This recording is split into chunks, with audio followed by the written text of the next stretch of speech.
The morning sun filtered through the thick cypress trees as Ray adjusted the small motor on his boat.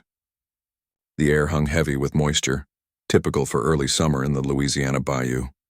As a wildlife photographer who had spent the last 8 years capturing the hidden beauty of wetlands, Ray felt at home among the moss-draped trees and murky waters. Today's goal was simple: photograph the rare birds that nested deep in this protected area. He'd heard whispers about an ivory-billed woodpecker sighting, a bird many believed extinct. If he could capture that on camera, it would make his career. Just a few more hours of daylight, Ray muttered to himself, checking his watch before pushing deeper into the maze of waterways. He'd packed enough supplies for an overnight stay if needed. This wouldn't be his first night in the bayou. The boat glided smoothly through narrow channels as Ray snapped photos of herons and egrets. He paused occasionally to wipe his camera lens, fighting the constant battle against humidity. The familiar sounds of the bayou, croaking frogs, buzzing insects, and bird calls, created nature's perfect soundtrack. Around midday, Ray realized he'd ventured into an unfamiliar section of the bayou. His GPS signal wavered, showing his position, then disappearing. He should have turned back, but something about this unexplored area pulled him forward. The channel he followed seemed slightly wider than others, almost as if it had been carved deliberately. 10 more minutes, he promised himself. Then I'll head back. But those 10 minutes changed everything. The narrow channel suddenly opened into a wide clearing, and Ray's breath caught in his throat. There, partially hidden by years of vegetation growth, stood something impossible: the massive hull of a cruise ship. Ray cut the boat's engine, letting momentum carry him closer to the surreal sight. The ship towered above the trees, its once white paint now stained with rust and covered in vines. Nature had begun the slow process of reclaiming the vessel, but there was no mistaking what it was: a full-sized luxury cruise liner, somehow stranded miles deep in the bayou. "This can't be real," Ray whispered, raising his camera with shaking hands to document what he was seeing. Through his zoom lens, he could make out the name painted on the hull: Bayou Princess. The irony of the name wasn't lost on him as he recalled vague news stories from years back. A cruise ship that had gone missing during Hurricane Eliza about 5 years ago. The official reports claimed it had sunk in the Gulf after all passengers and crew were safely evacuated. Yet here it stood, somehow carried inland by the storm's unprecedented power, hidden away in this remote section of the bayou that few people ever visited. Ray maneuvered his small boat toward what remained of a boarding dock. The metal creaked ominously as he tied up his boat, but it held his weight when he carefully stepped onto it. Common sense told him to leave, to report his finding to authorities. But the photographer in him, the part that had always chased the next amazing shot, couldn't turn away from this once-in-a-lifetime discovery. With his camera secure around his neck and a small backpack of supplies, Ray began his approach.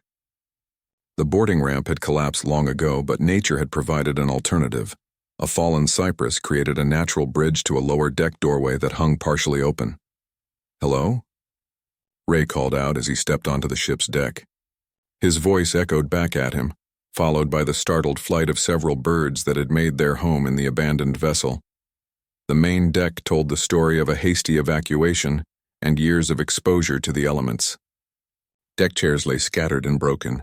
A swimming pool, once filled with crystal clear water, now contained a murky pond where small fish darted among water lilies. A bar area stood with bottles still lined up, covered in dust and cobwebs. Ray moved carefully, testing each step before putting his full weight down. Though the ship seemed solidly grounded, years of neglect had left the floors untrustworthy in places. He documented everything with his camera, the strange beauty of this luxury vessel being slowly devoured by wilderness. The grand entrance to the ship's interior remained intact, its brass fixtures tarnished green with age.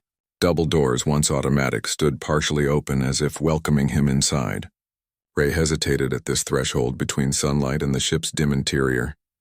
Just a quick look, he told himself, switching on his flashlight before stepping inside.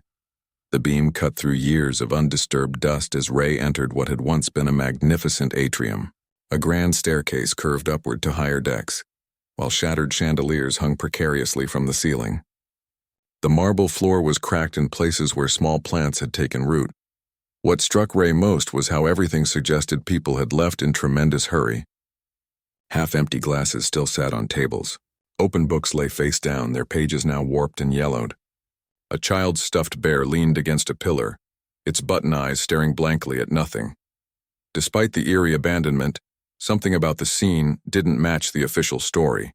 If everyone had been safely evacuated before the ship went missing, why did it look like people had fled in panic? Why were personal belongings still scattered everywhere? Ray moved deeper into the ship, documenting each new discovery. The dining room with tables still set for a meal never served. A theater with programs still stacked by the entrance, advertising a show that never took place. A gift shop with souvenirs still neatly arranged on shelves. When Ray found the ship's information desk, he rummaged through the drawers until he located what he was looking for: a layout map of the entire vessel. According to this, the Bayou Princess had 12 decks, 4 restaurants, 3 swimming pools, and accommodations for over 500 passengers plus crew. As daylight began to fade outside, Ray knew he should leave. Exploring an abandoned ship in the dark wasn't just creepy, it was dangerous. But just as he turned to go, his flashlight caught something strange on a nearby wall. What had appeared at first glance to be random water damage revealed itself as writing when Ray looked closer. Someone had scratched a message into the wall. "We're still here. Help us."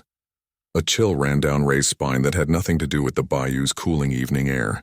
The date scrawled beneath the message was from 3 months after the ship had supposedly been evacuated. Ray raised his camera and took several photos of the message. As he reviewed them on his camera's screen, movement reflected in the display, something shifting in the darkness behind him. He whirled around, flashlight beam cutting through the gloom, but saw nothing except dust particles dancing in the light. Still, he couldn't shake the feeling that he wasn't alone on this abandoned ship. The sun was setting quickly now, casting long shadows through the broken windows. Ray decided it was time to leave. He could return tomorrow better prepared for a proper exploration. As he made his way back toward the exit, he couldn't help but wonder about that message and what other secrets this impossible ship might hold. One thing was certain: the story of the Bayou Princess was far from over. And Ray had just become part of it. Ray couldn't sleep that night. He'd set up camp on the shore within sight of the hulking cruise ship, its dark silhouette barely visible against the night sky. Every time he closed his eyes, he saw that message scratched into the wall. "We're still here. Help us." As the first light of dawn broke through the trees, Ray was already awake, checking his camera gear and packing extra batteries and protein bars. He'd decided to spend the entire day exploring the Bayou Princess, documenting everything he found. If people had somehow survived on that ship after it was reported evacuated, the world needed to know their story. Ray's small boat bumped against the makeshift dock as he tied it up more securely than the day before. This time he'd come prepared with a proper flashlight, a backup light, extra water, and a small toolkit. The morning air felt heavy with anticipation as he made his way back to the ship's entrance. "Hello?" he called out again as he stepped inside, louder this time. "Is anyone here?" Only silence answered him, broken by the occasional distant bird call from outside. Ray decided to be methodical in his exploration today. According to the ship map he'd found yesterday, the Bayou Princess had 12 decks. He would start at the bottom and work his way up, documenting everything. The lower decks proved challenging to access. Several stairwells were blocked by collapsed ceilings or flooded with murky water. Ray found his way through service corridors and emergency exits, using the ship map as his guide.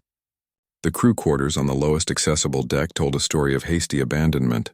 Personal items still in lockers, photos still taped to walls, letters half written on desks. In one corridor, Ray found more scratched messages.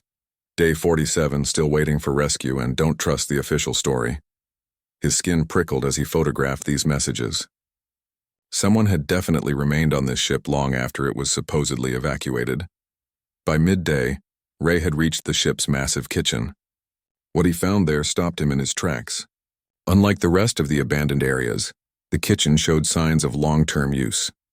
Tables had been rearranged to create a living space. Makeshift beds had been constructed from cushions and tablecloths. Most telling was an ingenious rainwater collection system that funneled water from the ceiling through cleaned-out pipes into large storage containers. Someone lived here.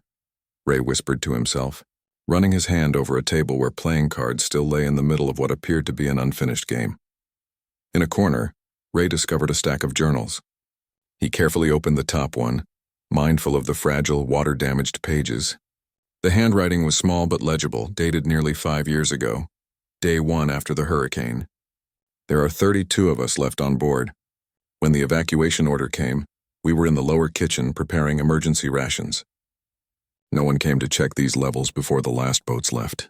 The storm hit before we could make it to the upper decks. The ship has run aground somewhere inland. We don't know where we are or if anyone knows we're alive. Ray flipped through more pages, his heart racing. According to the journal, a group of kitchen staff, maintenance workers, and a few passengers had survived on the ship for months, then years. They'd created a small community, living off emergency supplies and eventually learning to fish and forage in the surrounding bayou. Another journal detailed their attempts to signal for help, lighting fires on the deck, trying to repair the ship's damaged communication equipment, even sending small groups to try to reach civilization. Some never returned.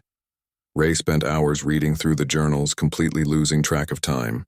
The story that emerged was extraordinary, a tale of survival against impossible odds. The last dated entry was from just over a year ago, which meant people had lived on this ship for nearly 4 years after it was lost. But what had happened to them? Where were they now? With renewed purpose, Ray continued his exploration. On the medical deck, he found his next major discovery. The ship's infirmary had been transformed into something resembling a research laboratory. Dried plants hung from the ceiling. Handwritten notes covered the walls. Glass jars containing preserved specimens lined makeshift shelves.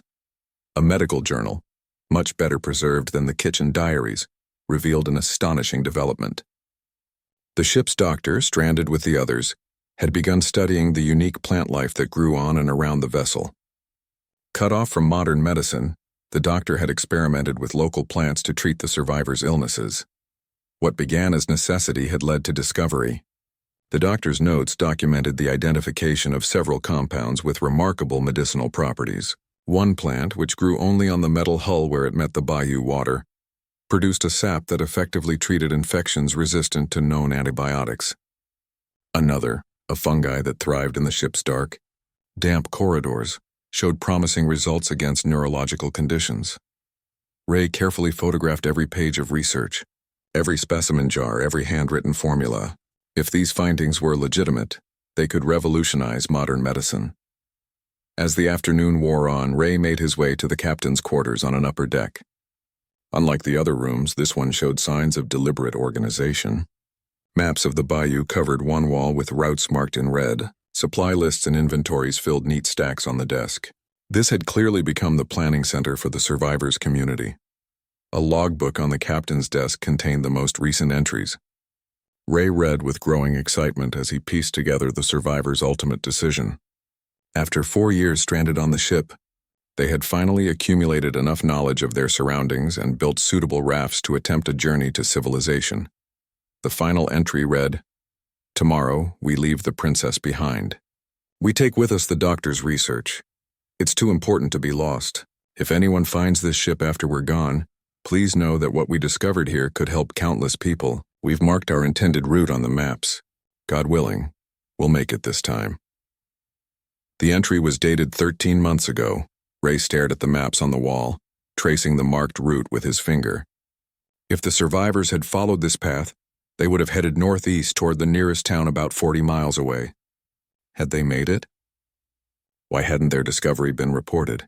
Surely if 30-some people had emerged from the bayou with revolutionary medical research, it would have made headlines. As the sun began to set, casting long shadows through the broken windows of the captain's quarters, Ray felt a deep connection to these people he'd never met. Their story of survival, innovation, and hope in isolation had to be told. He gathered the most important journals and the doctor's research notes, carefully packing them in his waterproof bag. He would come back tomorrow to collect specimens of the plants mentioned in the research. As Ray prepared to leave for the night, he heard a sound that froze him in place, the unmistakable creak of a footstep on the deck below, followed by the soft murmur of a human voice. Ray held his breath, standing perfectly still in the captain's quarters. The sound came again, Definitely footsteps followed by a soft murmur that could only be human. Someone else was on the ship. His first instinct was to call out, but something held him back. What if this wasn't one of the survivors? The Bayou had its share of people who preferred to avoid civilization. Hunters, trappers, even fugitives. Ray quietly slipped the captain's logbook into his bag and moved toward the door, listening. The footsteps seemed to be moving away now. Ray peered down the corridor and caught a glimpse of light. Not the steady beam of a flashlight, but the warm flicker of a lantern or torch. Curiosity overcame caution. Staying in the shadows, he followed. The figure moved with confidence through the ship's passages, clearly familiar with its layout. Ray kept a safe distance, tracking the light as it descended a stairwell to the deck below. When the figure entered a room and closed the door, Ray crept forward to get a better look. Through a crack in the door, he could see an old man with a wild white beard hunched over the table where Ray had found the medical journals earlier. The man was carefully collecting vials of dried plants and placing them in a canvas bag. Ray shifted his weight, and a loose board creaked beneath his foot. The old man spun around with surprising agility, raising an ancient-looking revolver. "Come out where I can see you," the man called, his voice rough with age but steady. "I know you're there." Ray raised his hands and stepped into the doorway. "I'm not looking for trouble. I'm just a photographer." The old man squinted at him. "You're the one who's been poking around the Princess. Saw your boat yesterday and today." "I found the ship by accident," Ray explained, keeping his hands visible. "I've been documenting what I found, including those medical journals about the plants." At the mention of the journals, the old man's expression changed. He lowered the gun slightly. "What do you know about that?" "Only what I read. That the ship's doctor discovered medicines from plants that grow here. That about 30 people survived on this ship for years after the hurricane. That they tried to leave about a year ago." Ray nodded toward the bag of specimens. "Are you one of them?" The old man considered him for a long moment before slowly lowering the gun. "Name's Doc, not my real name, just what everyone called me. I was the ship's doctor." Ray felt a surge of excitement. "You're the one who wrote all those research notes? About the plant compounds and treatments?" Doc nodded, some of the wariness leaving his face. "Been coming back to collect more specimens. The research isn't finished." He gestured to the chair opposite him. "Sit. Seems we have things to talk about." Over the next hour, Ray learned the extraordinary story of the Bayou Princess survivors. Doc explained how their small community had lived aboard the stranded ship, adapting to their situation and eventually thriving in their isolation. "The hurricane drove this ship nearly 15 miles inland," Doc explained. "We were completely cut off. The radio was destroyed. We tried signals, fires on the deck, everything. After the first year, we accepted that rescue wasn't coming and focused on survival." "What about the medical discoveries?" Ray asked. "In your journals, you wrote about plants with incredible properties." Doc's eyes lit up with passion. "That was a happy accident. We had a passenger with diabetes. When her insulin ran out, I started testing local plants as potential treatments. What I found was beyond anything I could have imagined." He opened his bag and carefully removed a glass vial containing dried leaves. "This grows only where the ship's metal meets the Bayou water.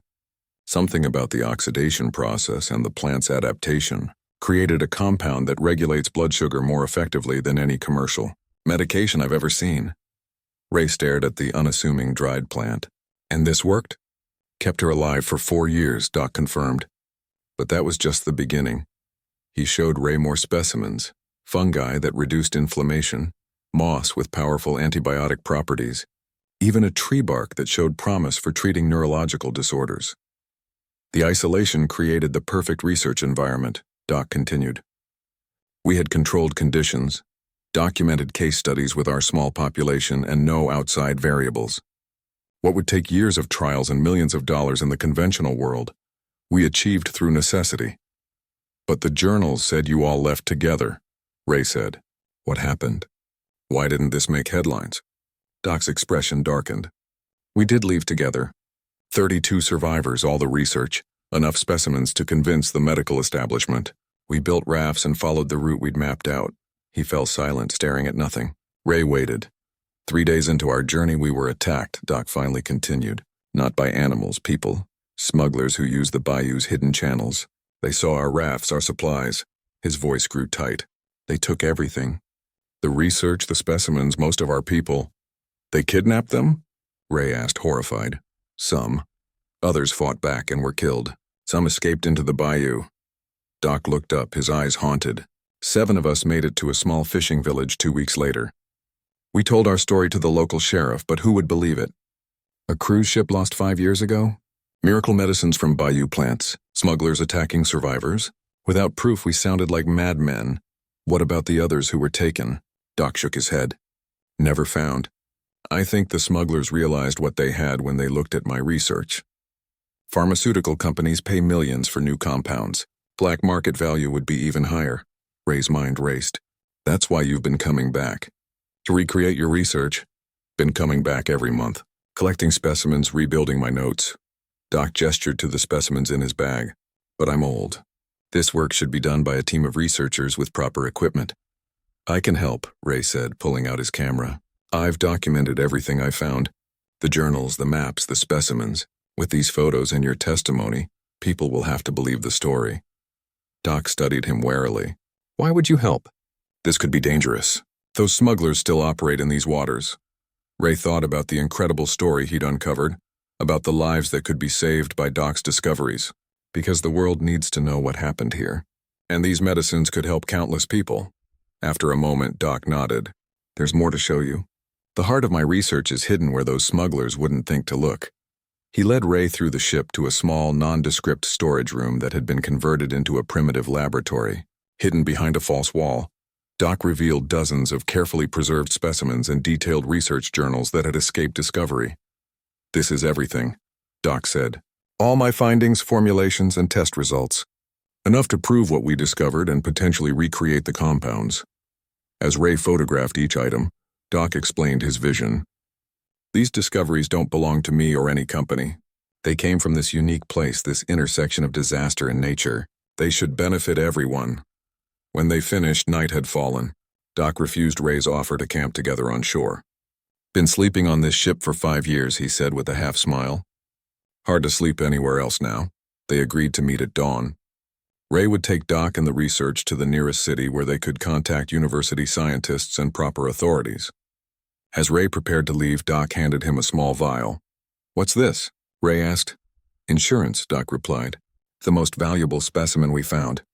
Keep it safe. If anything happens to me or the rest of the research, this alone could save countless lives. Ray carefully tucked the vial into his pocket, feeling the weight of responsibility. As he made his way back to his campsite, he couldn't help looking over his shoulder at every sound from the bayou. The story of the Bayou Princess was far more complex and dangerous than he'd imagined. Ray barely slept that night. Every noise from the surrounding bayou jolted him awake. The splash of fish, the hoot of owls, the occasional rumble of distant thunder. The vial Doc had given him felt like it was burning a hole in his pocket. Insurance, the old doctor had called it. But insurance against what? As the first hints of dawn colored the sky, Ray packed up his small camp. His camera and the precious research journals were safely stored in waterproof bags. He checked and rechecked the vial, making sure it was secure. The plan was simple. Meet Doc at the ship, take him and the specimens to the nearest city, and contact university researchers who could verify the discoveries. But when Ray reached the Bayou Princess, something felt wrong. The early morning silence was too complete. No birds called from the ship's rusted railings. No small animals scurried across the decks as they had on previous days. It was as if the wildlife knew to stay away. Doc? Ray called as he climbed aboard. No answer. He made his way to the medical lab where they'd agreed to meet. The door stood open and Ray's heart sank. The room had been ransacked, specimens scattered across the floor, journals torn apart, equipment smashed. And no sign of Doc. A smear of blood on the doorframe told Ray this wasn't just vandalism. Someone had attacked the old doctor and taken him, or worse. Ray searched the room frantically, hoping to find some clue to Doc's whereabouts. Under an overturned table, he spotted a small notebook that the attackers had missed. Inside, in Doc's precise handwriting, was a crude map with coordinates and a single word. Backup. Ray understood immediately. Doc had prepared for this possibility. The old doctor had been returning to the ship monthly for a year. Plenty of time to establish a secondary location for his most important research. The coordinates pointed to a location deeper in the bayou, about 5 miles northeast of the ship. As Ray turned to leave, he heard the unmistakable sound of a boat motor approaching. Peering through a broken window, he spotted a sleek craft with 3 men aboard. They didn't look like park rangers or local fishermen. Their boat was too expensive, their movements too purposeful as they tied up beside Ray's smaller vessel. "Check the whole ship," a voice called out. "Find the old man's research and anyone he's been talking to. The boss wants everything." Ray ducked back from the window. These had to be the smugglers Doc had mentioned, the ones who'd attacked the survivors during their escape attempt. Now they were after Ray and the remaining research. Using his knowledge of the ship's layout, Ray slipped away from the medical lab and made his way through service corridors until he reached the far side of the vessel. From there, he could see the smuggler's boat and his own, but no sign of the men who'd boarded. He needed to move quickly. Ray climbed down from the ship using a tangle of vines that had grown up the hull. Once on solid ground, he slipped into the dense undergrowth of the bayou. His small boat was lost to him now, but he still had his phone with GPS, the coordinates from Doc's notebook, and years of experience navigating wild places. He would find the backup location on foot. The bayou was both friend and enemy, as Ray pushed deeper into its maze of water and land. The thick vegetation provided cover, but every step risked noise that could give away his position. Wading through shallow water, climbing over fallen trees, and navigating around deep pools slowed his progress. All the while, he listened for sounds of pursuit. By midday, Ray was exhausted and soaked with sweat and bayou water. According to his GPS, he'd covered about 3 miles and was getting closer to the coordinates. He paused to drink from his water bottle and check the precious vial was still secure. What could be so valuable that people would kill for it? A rustle in the undergrowth ahead made Ray freeze. He crouched lower, scanning for movement. Instead of the armed smugglers he feared, an elderly woman emerged from behind a cypress tree. She wore practical outdoor clothing patched with different materials, and her gray hair was tied back in a tight bun. Most surprisingly, she carried a modern compound bow with an arrow nocked but pointed at the ground. "You must be the photographer," she said without preamble. "Doc said you might come if something happened to him." Ray stood slowly. "You know Doc? Is he alive?" The woman studied him carefully before answering. "For now. They took him 2 hours ago. I was hunting nearby and saw everything but couldn't stop them. 3 armed men against 1 old woman with a bow." She gestured for Ray to follow. "I'm Cook, was the ship's head chef before all this happened." She led Ray through paths invisible to untrained eyes until they reached a small clearing. There, built into the side of a small hill and concealed with vegetation, was a crude but effective shelter. Inside, Ray was surprised to find 2 more people. A middle-aged man with a badly healed leg injury and a younger woman who appeared to be in her 20s. "The last of us," Cook explained. "The ones who escaped when the smugglers attacked our rafts." She introduced the man as engineer and the younger woman as apprentice, Doc's assistant in his medical research. "They're not using real names," Ray realized. "For protection," engineer nodded. "Safer that way. The people hunting us have connections. We tried going to authorities after we escaped, but someone had gotten to them first. Our story was dismissed. We were treated like delusional survivors suffering from trauma." "Which we were," apprentice added quietly, "just not delusional."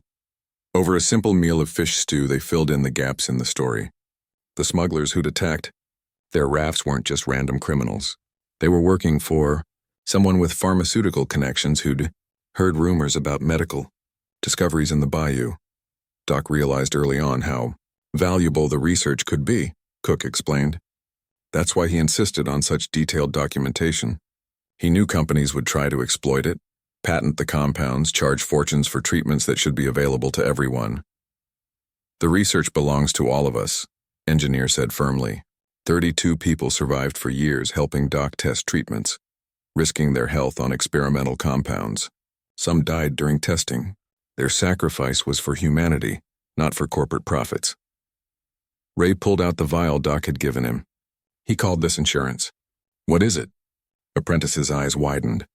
"He gave you that?" "It's the master culture.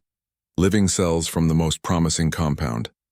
With that, any decent lab could recreate all of Doc's work, even without the complete research notes.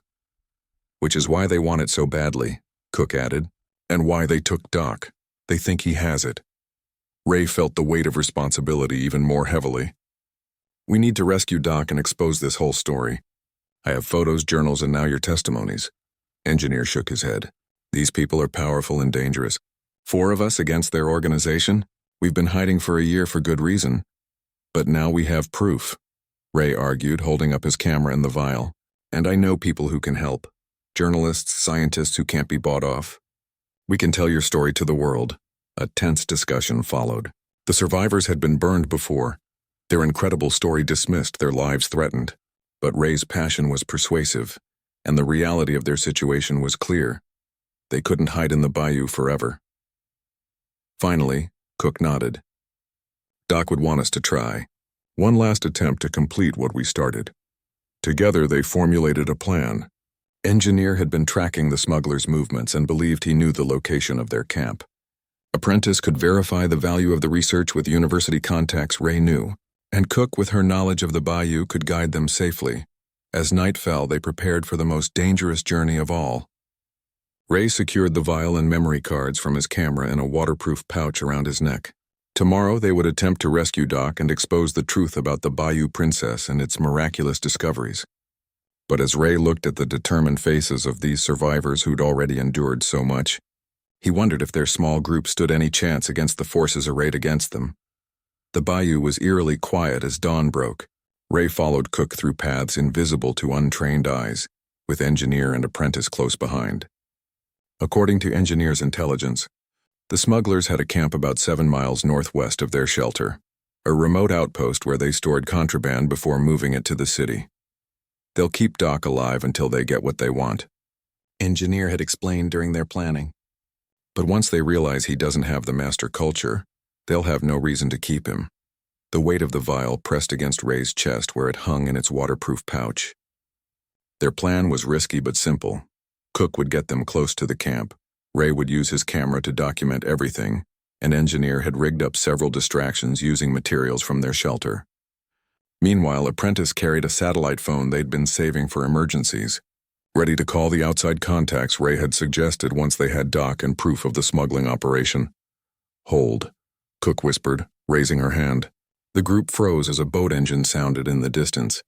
They crouched in the underbrush as a sleek craft passed by on a nearby channel, loaded with crates and manned by 2 armed guards. "They're moving supplies," Engineer muttered. "That means most of them will be at the camp for loading." "Good for us. They'll be busy, distracted." They continued their careful approach, moving slowly to avoid detection. By midday, Cook signaled they were close.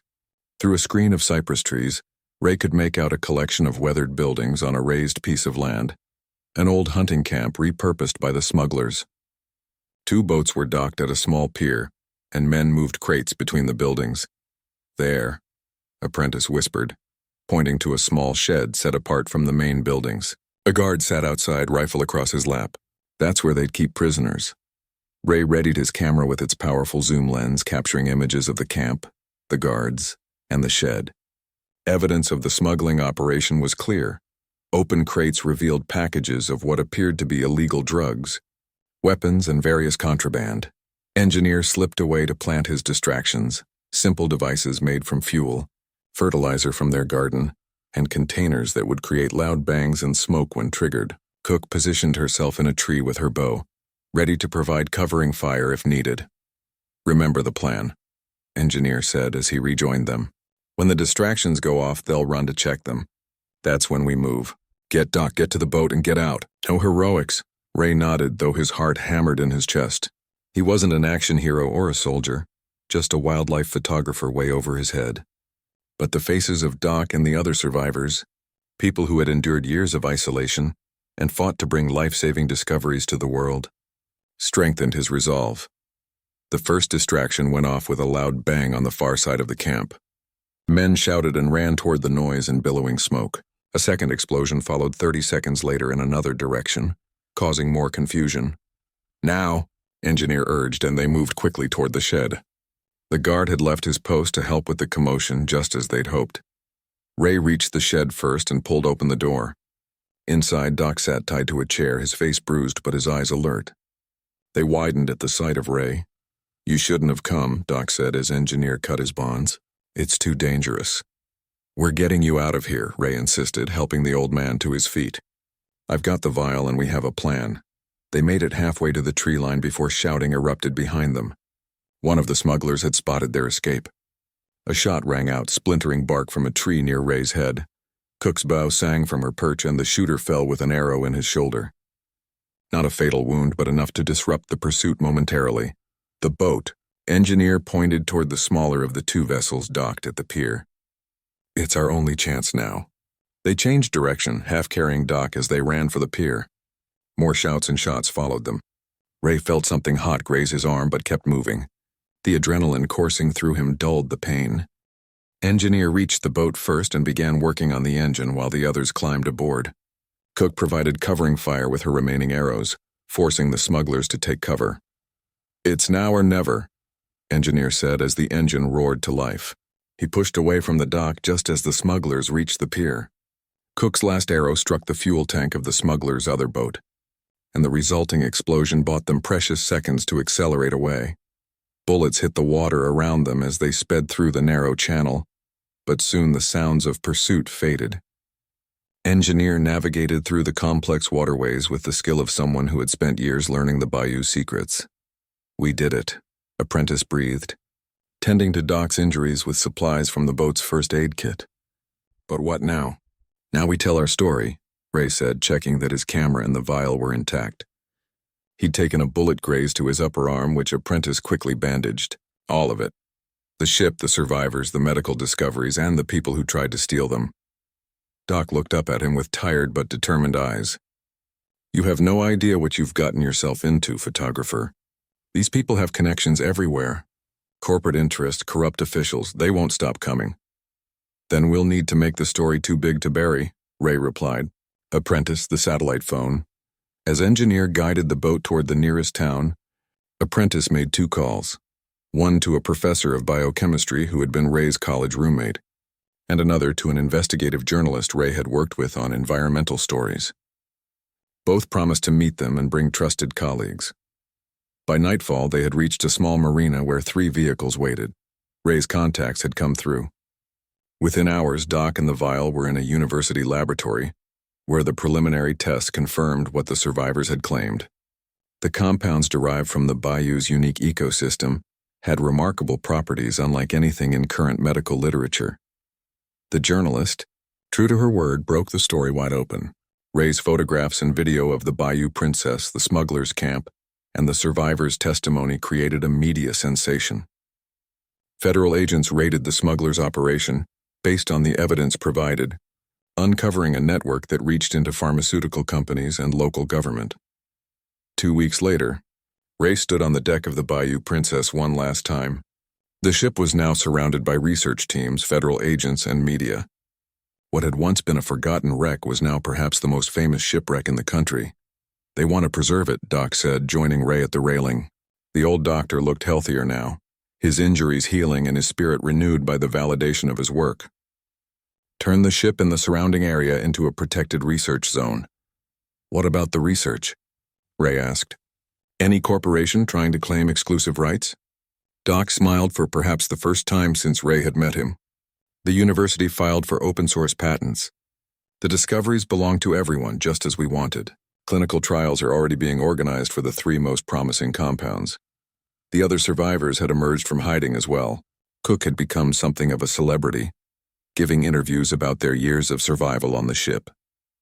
Engineer was working with research teams to document the unique ecosystem that had developed around the vessel. Apprentice had been offered a full scholarship to complete her medical education. As for the missing survivors who had been taken by the smugglers, 3 had been found alive during the raids. The search continued for others with renewed hope. "And what about you, photographer?" Doc asked. "Back to taking pictures of birds?" Ray looked out over the bayou that had changed his life. "I don't think so. This story isn't finished yet. Someone needs to document what happens next, how these discoveries change medicine, how the research develops." He raised his camera, capturing the image of scientists carefully collecting samples from the ship's hull. "Besides," he added with a smile, "I've gotten used to the bayou. It has a way of keeping you around." In the distance, the sun began to set over the Bayou Princess, the ship's rusted hull glowing gold in the fading light. What had begun as a wrong turn in a forgotten waterway had led to discoveries that would save countless lives. The ship that everyone had forgotten had one final journey after all, not across oceans but into history.